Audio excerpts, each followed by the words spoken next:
লালবাজারের অনুষ্ঠানে মুখ্যমন্ত্রী জীবন রক্ষা পদক প্রদান অনুষ্ঠান এবং সেখানে মুখ্যমন্ত্রী শুভেন্দু অধিকারী তিনি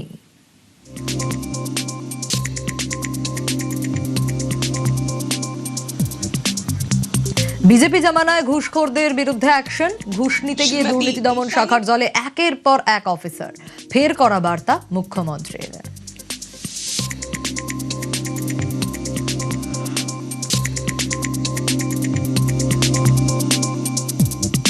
এসিবি অনেককে ধরছে, তার মধ্যে এক কনস্টেবলও ধরা পড়েছে ঝাড়গ্রামে 5,54,000 টাকা সহ। এই লোভগুলো সম্বরণ করতে হবে, কারণ এসিবি আমি মিস্টার মুরলীধর শর্মার নেতৃত্বে আমি স্ট্রং টিম আস্তে আস্তে বানিয়ে দিচ্ছি এবং সব রাজ্যে এসিবি যে ভেরি এফেক্টিভ, আমাদের রাজ্যে এসিবি কেও আমরা 6 মাসের মধ্যে ভালো স্ট্রং করে দেব এবং আসানসোল শিলিগুড়িতেও ব্রাঞ্চ করার সহ তাদেরও যা যা সাপোর্ট, এইভাবে সব সেক্টরে আমরা কাজ করছি, কাজ করব। নিচুতলার পুলিশ কর্মীদের পাশে মুখ্যমন্ত্রী পুজোর মাসে বাড়তি 20% ডিএ পাবেন, 1,500-এর বদলে 2,000 টাকার রেশন, পুজোর মাসে অগ্রিম বেতনও। মুখ্যমন্ত্রী আরও বলেছেন, সামান্য বেতন থেকে ওয়েলফেয়ারে চাঁদা নয়।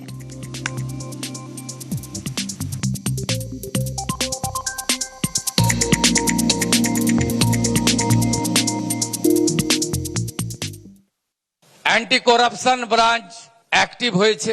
আপনাদের আমি অ্যাসিওর করছি, লোয়ার লেভেল পুলিশ কর্মচারীদের আপনাদের ফাইন্যান্সিয়াল প্রোটেকশন আমরা দেব।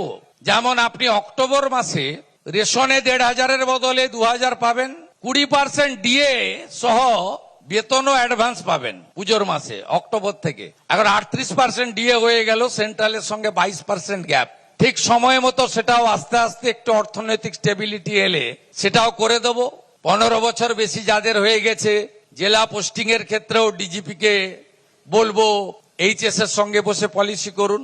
লেডি এসআই কনস্টেবলদের ক্ষেত্রে যাতে খুব বেশি দূরে পোস্টিং না হয়, হোম ডিস্ট্রিক্ট নাই বা দিলেন অফিসারদের, পাশাপাশি হয়, সেগুলো ভাবুন। এসব কথা ভাবতে হবে। পুলিশ ওয়েলফেয়ার বোর্ড এমনিতেই একজন আছেন, এটা একজন আইপিএস দায়িত্বে আছেন, সেই বোর্ডকে কমপ্লিট করুন। সব ক্যাটাগরি থেকে রিপ্রেজেন্টেটিভ নিন, নিয়ে কমিটি করুন, করে তাদের ওয়েলফেয়ারের জন্য বাজেটে আমরা প্রভিশন রাখবো, আলাদা ফান্ড দেব। পুলিশের ওই সামান্য বেতন থেকে ওয়েলফেয়ার বোর্ডের জন্য চাঁদা তোলার দরকার নেই।